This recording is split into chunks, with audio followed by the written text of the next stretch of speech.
Өлкө аймагында катталган акыркы кабарлар менен тааныштырып, эфирде ош бирим жаңылыктары. Кызматыңыздарда мен Айжамал Олжобай кызы. Саламатсыздарбы? Алгач күндүн негизги окуялары менен таанышып алыңыздар.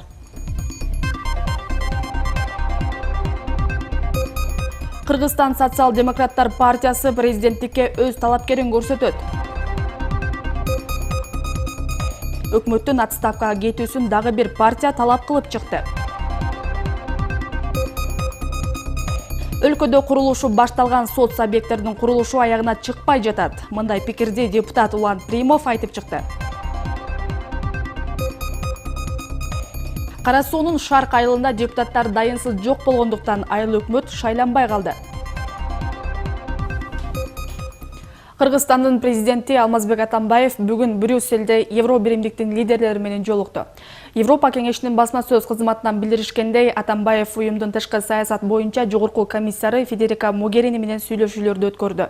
Жолугушууда Могерини Кыргызстанда быйылкы президенттик шайлоонун ачык, акыйкат жана эркин өтүшү маанилүү экенин айтты. Ал өлкөдөгү шайлоо реформасы жаатында жасалган жылыштарды белгилеп, таза шайлоо Кыргызстандагы демократия үчүн маанилүү деп билдирди. Андан соң президент Европа кеңешинин төрагасы Дональд Туск жана Еврокомиссиянын төрагасы Жан-Клод Юнкер менен сүйлөшүүлөр өткөрүлдү. Кыргыз президентинин Бельгиядагы сапарында Евро биримдик менен кызматташуу боюнча жаңы келишимге эки каржылык макулдашууга кол коюлат деп кабарланган. Мындан сырткары Алмазбек Атамбаев Германиянын Мюнхен шаарындагы коопсуздук конференциясына катышып, немис канцлери Ангела Меркель менен да жолугат. Бул президенттик мөөнөтү быйыл аяктай турган Алмазбек Атамбаевдин Европага жасаган үчүнчү иш сапары. КСДП президенттикке талапкер көрсөтөт. Бул тууралуу аталган фракция лидеринин орун басары Төрөбай Зулпукаров парламентте сүйлөп жатып айтты. Эске сала кетсек, президенттик шайлоо өстүздөгү жылдын 19 ноябрь күнү болоору белгилүү болгон. Президенттикке аттангандар ачыкка чыгып, пиарларын да баштады. Айрымдары кара пиар менен алектенип, КСДП мурас катары талапкер чыгарбашы керек деген пикирди жайылтууга аракет кылууда. КСДП президенттикке талапкер көрсөтөт. Америкада дагы президент каалаган талапкерлигине жан тартат го, деди Зулпукаров. Белгилей кетсек, буга чейин Темир Сариев, Өмүрбек Бабанов жана Бакыт Төрөбаев президенттикке аттана тургандардын билдиришкен. Алай районундагы Самат Ашимов мектебинин окуучулары 9 жылдан бери авариялык абалдагы мектепте билим алышууда. 2008 жылы өзгөчө кырдаалдар министрлиги тарабынан авариялык абалда деп табылган имаратты али күнгө чейин оңдоп түзөө иштери жүрө элек. Мындай маалыматты депутат Улан Примов жогорку кеңештин жыйынында билдирди. Эл өкүлүнүн айтымында 2015 жылы жаңы мектеп куруу үчүн өкмөттөн 3 миллион сом бөлүнгөн.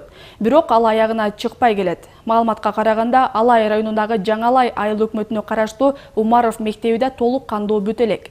Мындай көйгөйлөр менен билим берип келген мектептер өлкөдө четтен саналат. Андыктан эл өкүлү өкмөт мүчөлөрү мурда башталып, аягына чыкпай калган соц объекттерди аягына чыгаруусун табыштады. Ошондой эле Улан Примов 2017 жылы бүткөрүлө турган объекттер кандай критерийлер менен тандалып алгандыгына түшүндүрмө берүүнү талап кылды. Эгерде Ашимов мектебинде эртең кандайдыр бир кырсык болсо, ким жоопкерчиликти алат? Ашырбек Майдонович. 2008 жылы өзгөчө кырдаалдар министрлиги жараксыз деп таап атат. 2008 бүгүнкү күнгө чекти ал объект турат. Ошол эле Жаңалай айыл өкмөтүндө бала бакча жок. Бул боюнча кайрыла берип, жаза берип, телебиз деле тешилип бүттү. Ошон үчүн урматтуу Ашырбек Майдонович, бир гана Алай, Жаңалай, же болбосо Чоңалай айыл өкмөтү эмес, райондор эмес, жалпы эле Кыргыз бизде, мамлекетибизде быйылкы 2017 жылга социалдык объектилер боюнча кайсыл объектилер кирди? Ошол боюнча маалымат берип койсоңуздар.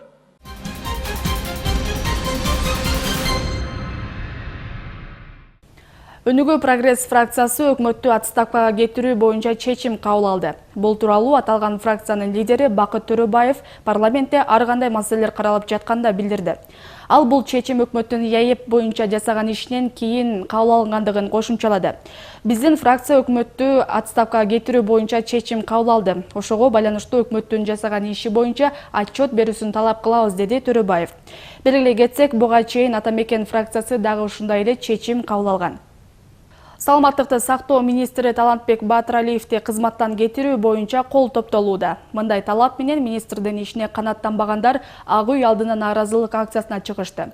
Алар Батыралиевдин министрликке өз ишин билбеген кадрларды алып, жеке клиникаларга лицензияларды мыйзамсыз берип жатат деп сындоодо. Буга байланыштуу нааразы тарап жогорку бийлик өкүлдөрүнөн Талантбек Батыралиевди кызматтан кетирүүнү талап кылышты.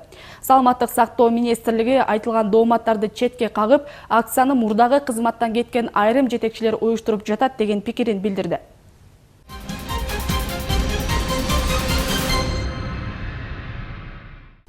Бүгүн Кара Суу районундагы Шарк айыл өкмөтүнүн башчысы шайланган жок. Сессияга келишкен эл өкүлдөрү 11 депутатты кызыктар күчтөр сатып алып, атайын кворум болтурбай койду деп билдиришти. 45 миңге чукул калкы бар Шарк айылдык кеңешинин таркатуу маселеси Борбордук шайлоо комиссиясына жүктөлдү. ызычуу менен коштолгон айыл өкмөттөгү кырдаал тууралуу кабарчыбыз Арген Нуров баяндайт. Биздин депутаттар төрага баш болуп Юсупов Абдысалам, Юлдаш Расулжан, Якубов Дылмурат, Вахидов Махамаджан, Салиев Арсланбек, Нишанов Момунжан ошо алтөө Бахарстанда дем алып жүргөн экен. Мен барып алар менен сүйлөштүм. Төрагага мен именно төраганы өзү менен сүйлөштүм. Төрагага мен сурандым. Элди атынан келдим. Ушундай элди неме кылтат, барып койгула десем, биз кааласак барабыз, кааласак барбайбыз деди. Шарк айылдык кеңешинин депутаты Икрам Садыков жоголуп кетти деген депутаттарды издеп Тажикстандагы Бахаристон санаториясына барган. Ал кесиптештерине жолугуп, мыйзамдуу шайлоо өткөрүлү деп чакырганын, бирок алар шайлоого катышуудан баш тартканын айтып берүүдө. Айыл өкмөт башчысын тандоо чуулгандуу маселеге айланган Шарк айыл өкмөтүндө бүгүн 18 депутат чогулду. Иш-чараны өткөрүүгө келген аймактык шайлоо комиссиясынын өкүлдөрү депутаттарга мыйзам боюнча эртең менен 9:00дөн түшкү саат 12:00га чейин сессияны өткөрүүгө укуктуу экенин эскертишти. Кворум болуу үчүн сессияга 21 депутат катышуусу керек эле. Аныктаганда депутаттар дагы 3 кесиптештерин күтүштү. Бирок күттүргөндөр келишкен жок. Депутаттар толугу менен келген жок. 21 депутат болсо кворумду түзөт. Ошондо шайлоо өтсө болот. Ага чейинде өткөзө албайбыз. Мыйзам негизинде. Азыр шайлоо башталар убактан канча убакыт өттү азыр? Саат канча калды? 11ден 10дон 12 мүнөт өтүптүр. 1 сааттан өтүп калды. Ал арада калган депутаттар сессияны баштоону талап кылышты. Алар шайлоо комиссиясынын мүчөлөрүнө кайрылып, кантип мыйзамдуу жол менен кырдаалдан чыгууну талкуулашты. Тиктерин представительдери биз өзүбүз байланышып туруп, ушул Шарк айылдык кеңештен письменный обращение түшкөн болсо, буларды эмне срогун жылдырып берейлиби, же болбойбу деп туруп, конкретный ответ беришиңер керек да. Алмаз мындайга сен айтканыңды түшүнүп атам. Азыр силердин ушул турган жериңер патовый положение. Патовый положение. Утууңар жок, утпаганыңар жок. Силерде бир вариант бар. Сессияны ачып, кворум болгон жок деп туруп, сессияны жаап койгула. Шайлоо болбойт деп. Андан соң депутаттар өз алдынча сессияны өткөрүү жолун талкуулоого киришти. Түшкү саат 12 болгондо депутаттар БШКга 3-чү жолку сессияны өткөрүп берүүнү суранган кат жиберишкенин, сессияны өткөрүп-өткөрбөөнү БШКга калтырганын билдиришти. Ошентип шайлоо комиссиясы Шарк айылдык кеңешинде айыл өкмөт башчы шайланбаганын билдирди. Бүгүнкү күнгө Шарк айыл өкмөтүнүн шайлоо өткөрүп турган сессия болбоду. Biz аймактык шайлоо комиссиялары актты түздүк, сессия өткөн жок, шайлоо болгон жок. Biz ошол өзүнүн актыбызды эми эмнеге беребиз? Борбордук шайлоо комиссиясы. Алар кандай чечим чыгарат? Алардын укугу.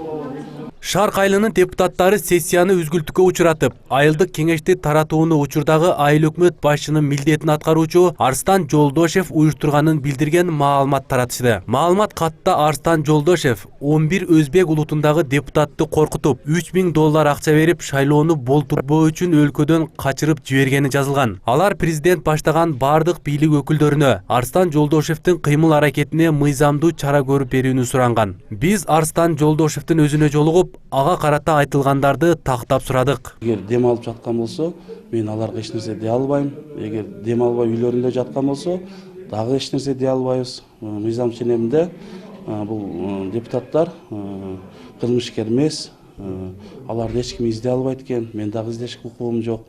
Ошол жоголду деген депутаттардын бири дагы аялы же бала чакасы мен ушул жерге келип мага арыз муун айтып кайрылган жок. Эгер мага арыз муун айтса мен укук коргоондарына кайрылып жардам сураганга мен дайыр элем. Ошентип аймактык шайлоо комиссиясы Шарк айылдык кеңешиндеги шайлоонун жыйынтыгы тууралуу акт түзүп, Борбордук шайлоо комиссиясына жибермей болду. Эми Борбордук шайлоо комиссиясы айылдык кеңештин тагдырын чечет. Бирок мыйзам боюнча 2 жолу сессия өткөрө албаган айылдык кеңеш таратылат. Арген Нуров, Самат Сайдамат уулу, Ош Пирим жаңылыктары. Ал эми азыр кезекте дүйнөдө болуп жаткан соңку жаңылыктарга беребиз.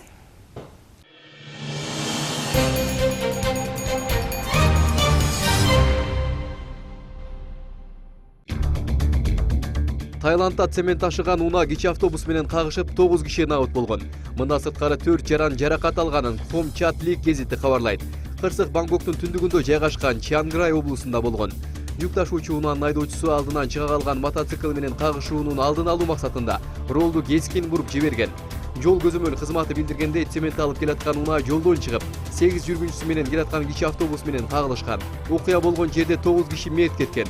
Гезиттин маалыматында кичи автобустун артынан келе жаткан 2 унаа токтоого үлгүрбөй, 4 адам арганай жаракат алган. Алар дароо жакын жердеги ооруканага жеткирилген.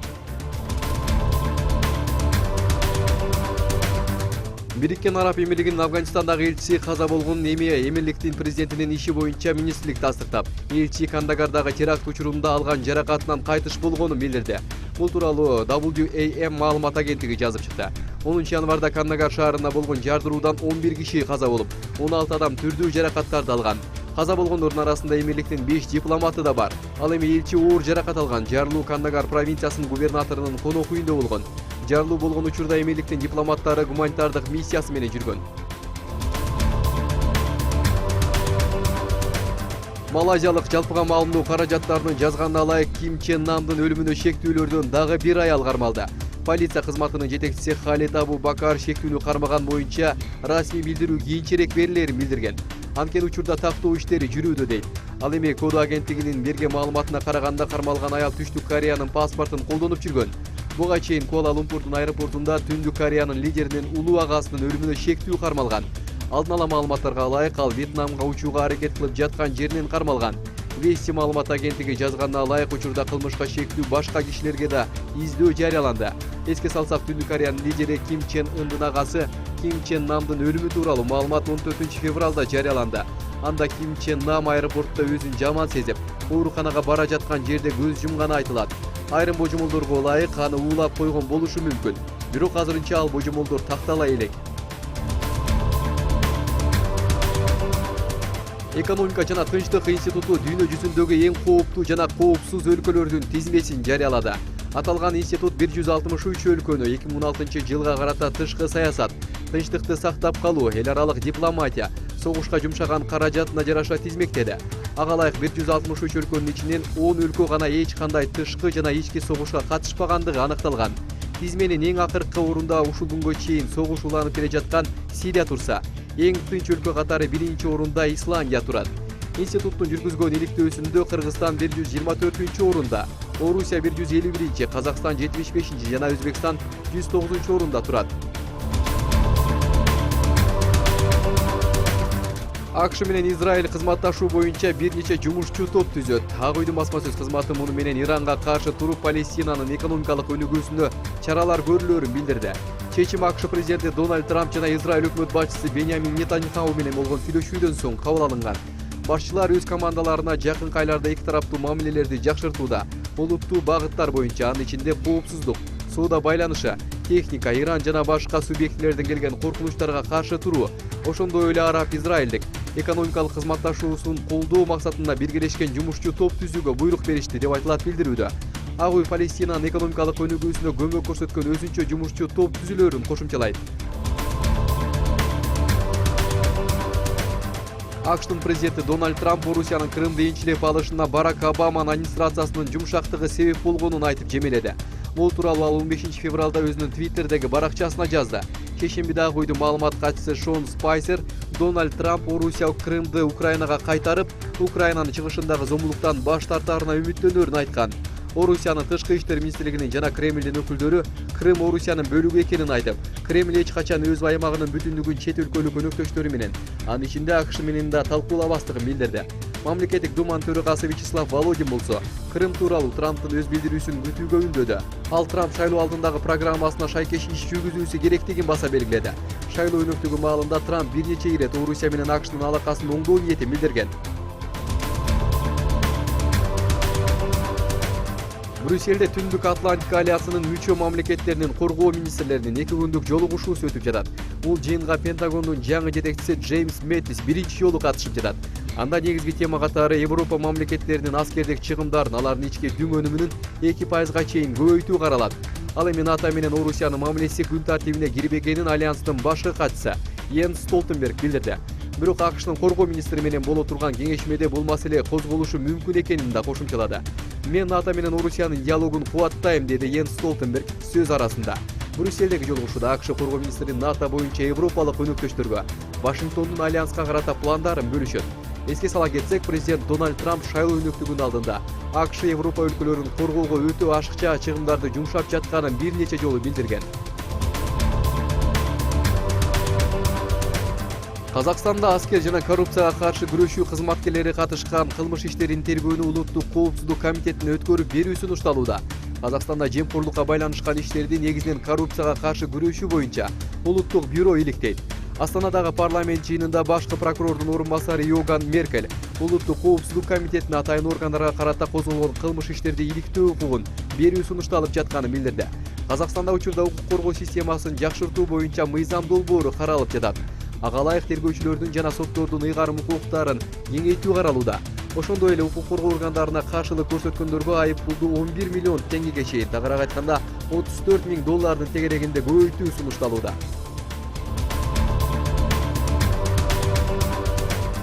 Тажикстан бийлиги тажик-өзбек чегарасын минадан зыянсыздандыруу боюнча жаңы сунуштардын топтомун даярдоодо. Эгер Ташкент дүйшөмбүгө мина коюлган тилкелердин картасын берсе, эки тараптын адистери ишке киришет. Тажик бийлигинин эсеби боюнча чегарага жакын 9,5 чарчы чакырым аймак минадан тазалана элек. Өзбекстандын атайын кызматы делимитация боло элек тилкелерге дагы жарылуучу зат коюп таштаган. Учурда Тажикстандын 350 миңдей жашоочусу мина коркунучу алдында жашоодо. Өзбекстан менен чектеш Испара менен Педжикент аймактарында мина коюлган тилкелер көп. Тажик-өзбек чегарасына миналар 2001-2002 жылдар аралыгында эки өлкөнүн мамилелери сууп кеткен маалда коюлган. Өзбек бийлиги бул аракетин өз аймагын Тажикстандагы ислам кыймылынын жоочуларынан коргоо катары сыпаттаган. Согди облусунда эле бул жылдар аралыгында 154 киши минадан жабыркап, 76сы курман болгон. Өзбекстан болсо жалпысынан 150дөй адамын жоготкон. Алардын арасында террорчулар же куралчан кылмыштуу топтордун мүчөлөрү жок. Тажикстан минага тыюу салуу жөнүндөгү конвенцияга кол койгон. Ага ылайык 2020 жылга чейин өлкө андан толугу менен арылышы керек. Тажик-өзбек чегарасындагы тилкелерди минадан тазалоо боюнча сүйлөшүүлөр марттын соңуна белгиленүүдө. Черногория парламенти прокурор Милевой Катиштин талабы менен бүгүн демократиялык фонд оппозициялык кыймылдын лидери Андрей Мандич менен Милан Кнежевичти депутаттык кол тийбестиктен ажыратты. Эки тең бийликти күч менен басып алып аракетине катыштыгы бар деп шектелүүдө. Черногориянын НАТО менен жакындашышына каршы чыгып, Орусия менен тыгыз байланышта болууну көздөгөн эки саясатчы жакын арада камакка алынышы мүмкүн. Мандич менен Кнежевич 15 февралда жүздөгөн тарапташтары менен бирге парламент имаратынын алдына келип, бийликтен оппозициячыл саясатчыларды куугунтуктоону токтотууну талап кылышты. 2016 жылдын октябрь айында өткөн парламенттик шайлоодо оппозициялык партиялар парламенттеги 81 орундун 39-уна ээ болушкан. Мындай жыйынтыкка макул эмес саясатчылар күздөн бери парламенттин ишин бойкоттоп келишет. Прокуратуранын маалыматына ылайык Мандич жана Кнежевич экс-премьер-министр Жукановичти өлтүрүп, мамлекеттик мекемелерди басып алуу менен төңкөрүш уюштурууну көздөгөн кылмыштуу топту түзгөн деп шектелип жатышат. Бул иш боюнча Сербиянын 20дай, Орусиянын 2 жараны да шектелүүдө. Lamborghini компаниясы дүйнө жүзү боюнча 5900 автоунаасын кайра кайтарып алат. Бул туурасында Bloomberg жазды. Маалыматка ылайык аталган компаниянын чакыртып алган автоунаа моделдерине 2011 жылдан 2016 жылдын 5 декабрына чейин чыгарылган Aventador жана Venenos модельдери кирет. Компаниянын берген маалыматына ылайык, кайра кайтарып алуу күйүүчү май менен камсыздоо системасына кеткен катачылыкка байланыштуу.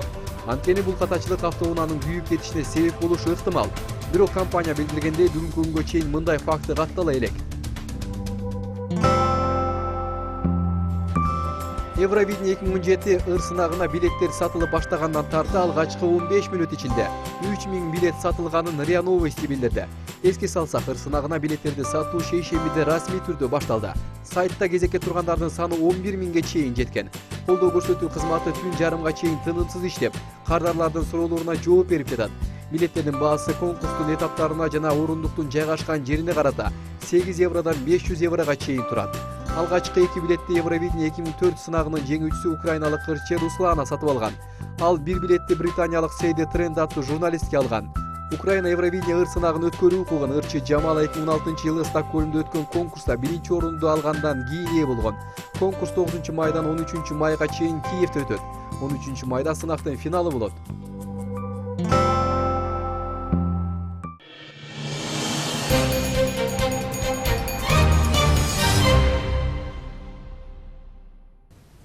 Өткөн жылы Ош шаарында 2015 жылга салыштырмалуу өзгөчө кырдаалдар дээрлик катталган жок. Айрым катталган табигый кырсыктардын жоюу үчүн өкмөттөн кошумча каражат алынган эмес. Мындай маалымат бүгүн Ош шаардык жаранды коргоо кызматынын жыл жыйынтыгын чыгарган жыйында белгилүү болду. Анда аталган кызматка кирген калаадагы 11 кызматтын өкүлдөрү, 12 аймактык кеңештин төрагалары жана Жапалак айылдык аймагынын кызматкерлери жыл ичи өткөргөн иш-аракеттерди тууралуу айтып беришти.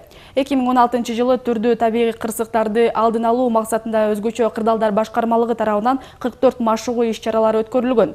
Жергиликтүү казнадан 2 миллион сом бөлүнүп, ал өткөн жылы катталган 2 өзгөчө кырдаалдын кесепетин жоюуга жумшалган. Ош шаарында катуу жааган жамгырдын кесепетинен шаарыбызда сел жүрүп, селдин натыйжасында 3 социалдык объектилердин подвалдарына, королоруна суу кирди. Ошондой эле Жапалак айылдык башкармалыгынын Оор-2 айылында ошо Сибирь оорусу пайда болуп, аны жеринде заландандырылып, жыйынтыгында 34 жылкы, 50-ке жакын малдар Сибирь жарасына каршы үкөлдөр сайылып, өзгөчө кырдаалдар жоюлду. Ош электро райондор аралык электр станция кызматкерлери жазга карата даярдык иштерин баштады.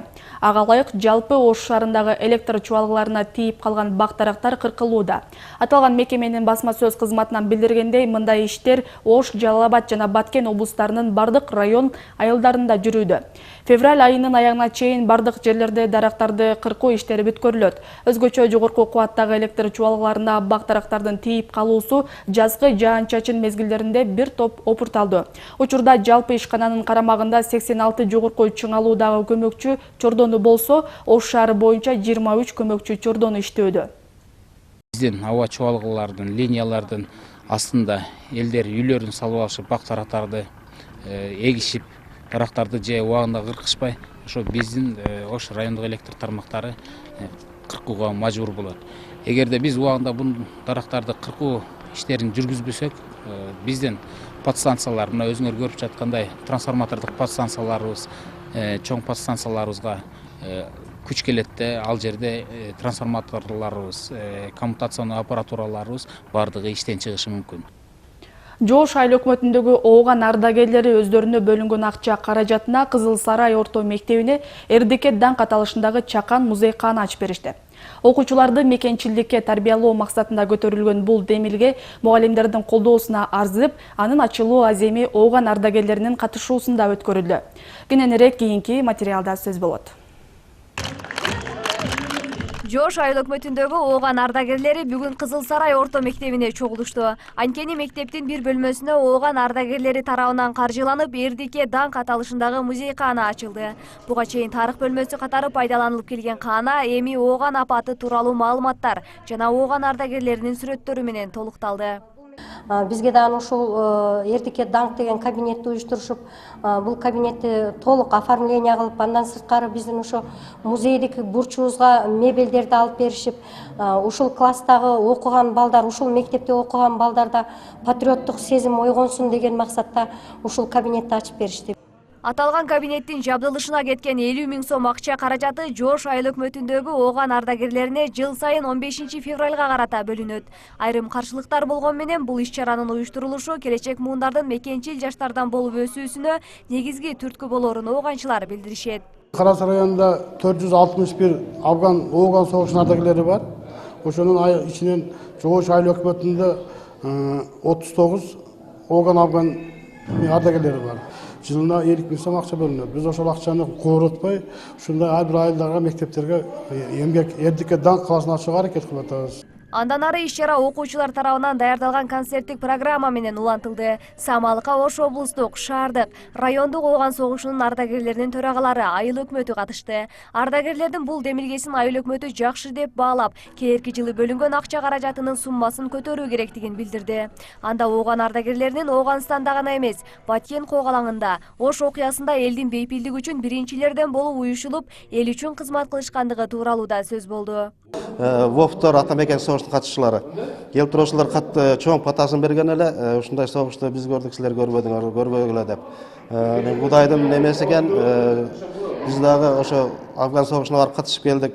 Ondan keyin Batkenge барып келдик. Одан кийин мына Ош трагедиясына катыштык. Кудай мен будан кийин биз көргөндө, ошо абаларыбыз көргөндө эч кимдерди мындай кылбасын, көрбөсүн. Олар дагы тынччылыкта, токчулукта жакшы күндөрдө жашасын. Самалыктын аягында колдоо көрсөткөн жарандар Ооган ардагерлери тарабынан уюштурулган мээримдүүлүк медали жана ардак баракчалар менен сыйланышты. Буга чейин мындай чакан музейкана аталган райондун Кызыл Кошчу жана Агартуу айылдарындагы мектепте ачылган. Эми келерки жылы бөлүнгөн акча каражатына Мамажан айылындагы мектепти ачуу пландалууда. Сымбат Абдакимова, Шахрух Иминжанов, Ош Пирим жаңылыктары, Кара Суу району.